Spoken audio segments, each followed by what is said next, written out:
With CoreML, you have a new framework that delivers blazingly fast performance to build apps with intelligent new features. Apple uses CoreML for many of their own products like Siri, the camera app, or QuickType. And now you can do things like image classification, music tagging, emotion detection, handwriting recognition, and a lot more using just a few lines of code. In this course, I'm giving you a solid theoretical introduction into machine learning and the CoreML framework to then take a very practical approach.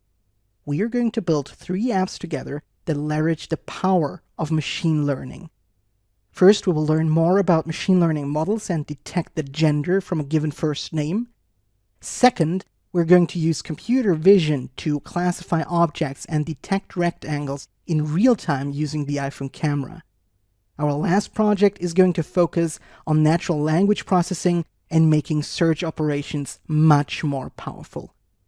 In order to get the most out of this course, I'd like to show you what you should know already to get started with CoreML. So there are a few requirements that you should know about, and the first thing is that you should have a Mac with Xcode 9 installed on it.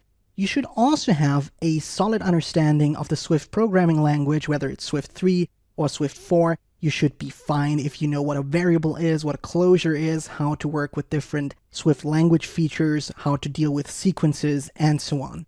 And if you know how Xcode works and how Interface Builder works, then you're also fine, and you should definitely go ahead. And if not, then you should maybe have a look at a basics course about Xcode and Swift first.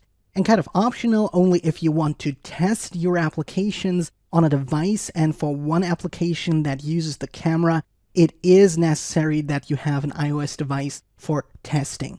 But that's all there is to it, and if you fulfill all these requirements, then have fun with this course.